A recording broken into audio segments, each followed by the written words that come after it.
السلام عليكم، عاملين ايه؟ يا رب تكونوا بخير. النهارده جايبه لكم معايا وصفه للدهون بتاعه البوتاجاز، الدهون الحروق، حاجه كده بجد بجد. وهم انا عندي البوتاجاز بصوا كان متدمر بجد والله العظيم. كنت كل لما اجي اغسله نفسي تتسد، بدعك فيه وبهد نفسي على الفاضي، وبرده بلاقي بصوا الدهون برده زي ما هي، والحروقه اللي هي بتاعه مطرح الفرن ومطرح الحاجه ديت زي ما هي.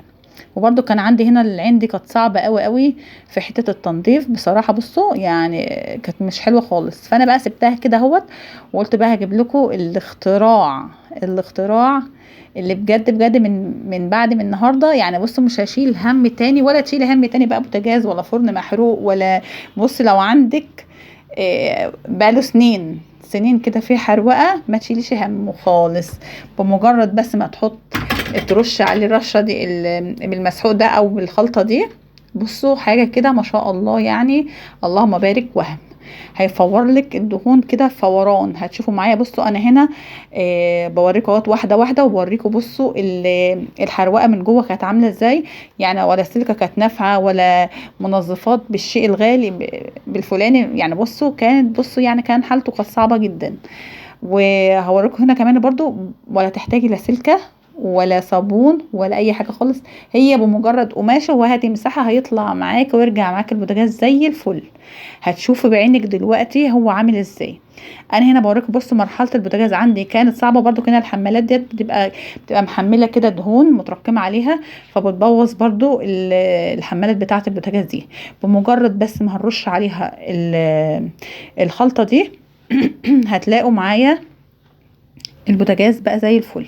بصوا انت بس مجرد تسيبي بس هو نص ساعة يعني. رش عليه واطلعي مثلا اتفرجي على اي حاجة في التلفزيون، اعملك حاجة اشربيها مثلا، اي حاجة من غير تعب ولا مجهود. بصوا بمجرد اهي، بصي بمسحها كده بالفوطة بتطلع معايا اهو. والله العظيم بصوا ده بجد اختراع.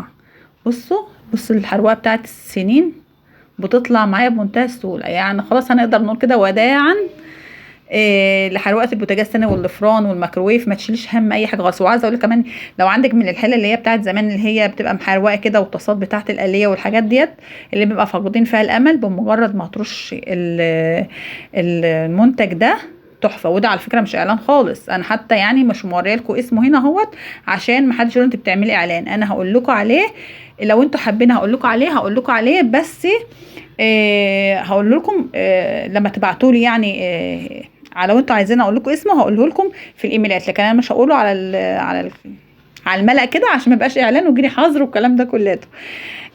انا بس بوريكم هنا المنتج عامل ازاي قبل ما تدفعوا فيه اي فلوس، قبل ما تدفعوا اي حاجه. بصوا هنا الحروقه كانت عامله ازاي. انا هنا مش عايزه اتعب نفسي. انا كنت اول ما حطيت شال اللي شاله لي، لسه في بقيت رواسب تاني. هل انا هدعك بقى واتعب نفسي؟ لا، هقوم رشه تانية كمان. بصوا بيفور الدهون عامله ازاي. بصوا بقول لكم الفوران عامل ازاي. كل ده بيطلع في ثانيه. انت بس حطيه واقعدي نص ساعه بس وسيبيه، ومعاكي فوطه ولا حاجه ناشفه، سلكه ناشفه، اي حاجه سبونشه، اي حاجه هتلم معاكي ده كله. هيرجع لك البوتاجاز بتاعك فله.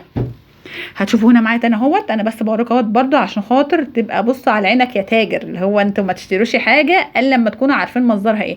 لان احنا بجد بجد هلكنا من كتر ما بنقعد نشتري حاجات ومنتجات وبنيجي نبص ملهاش اي لازمه وبتبقى غاليه.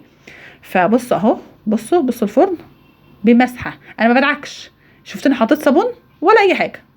والله العظيم انا كنت مستغربه زيكم كده. انا اول ما لقيت كده قلت لا، ده انا لازم اجيب الكاميرا واصوره، لازم انا اوريكم. انتوا عارفين ما بستخسرش فيكم حاجه لما تكون حاجه كويسه وجربتها بقول لكم عليها. لو حاجه وحشه اقول لكم لا دي ما كانتش قد كده. فده بجد بجد يا جماعه اشتروه، والله العظيم مش هتندموا.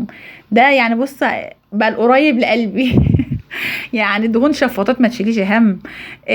دهون ميكروويف وحروقه ميكروويف وفران ما تشيلش هم. بص الفرن عندي بعمل ازاي بمجرد مسحه بس كده، مسحه بس. هنا اهم حاجه تلبسي جلافز في ايدك وتحطي ايه على وشك كده كمامه ولا اي حاجه، عشان خاطر لو بتتحسسي من اي ريحه.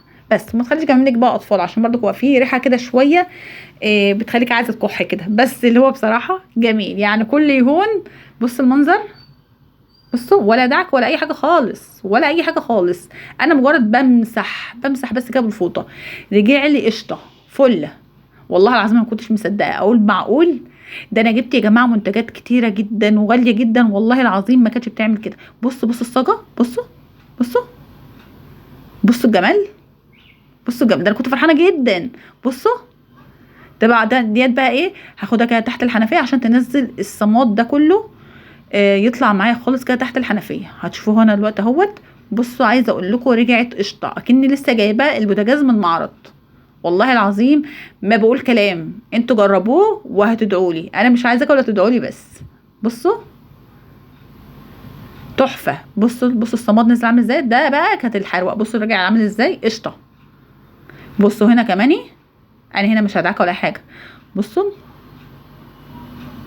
بمجرد بس ما رشيت عليه، بس بقى عامل ازاي، بيطلع في مينت. رجع بص الاستانلس معايا بينور وزي الفل. دي احنا كنا بنبقى محتارين ودراعاتنا بتتهلك من كتر ما بنقعد نغسل فيه، وما كانش بيبقى فيه نتيجه، ولو كانت النتيجه بتبقى ضئيله جدا. يعني ما شاء الله. بصوا بجد بجد بجد والله العظيم مش خساره في الفلوس، وما هوش غالي على فكره للدرجه اللي هو الاوفر بقى نقول ده عشان خاطر، لا لا لا لا والله.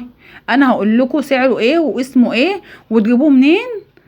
حاجه يعني كده بسم الله ما شاء الله، والله العظيم والله العظيم مش هتندموا. خليه عندك ده اعتمديه في المطبخ، اي دهون اي حروقه اي حاجه انت عايزاه هيروح في ثانيه. بص العين رجعت نضيفه تاني ازاي جديده. بصوا اللي كانت مطلعه عيني في الاول كنت شايله همها في ثانيه والله العظيم. انا بنتي كانت مستعجبه، ماما ده اللي احنا كنا بنتهد فيه. بصوا رجع الاستانلس عامل ازاي، بسم الله ما شاء الله، حلو قوي قوي. وهنا كمان الحمالات هنا بعد ما غسلتها، بس انا بقى بصوا بقى ايه، معايا الفكره ديت. انا قلت هعمله كده بالفويل بحيث ان انا افضل محافظه عليه اطول وقت ممكن، مع ان انا بصراحه ربنا بعد المنتج ده خلاص ما بقتش شايله هم.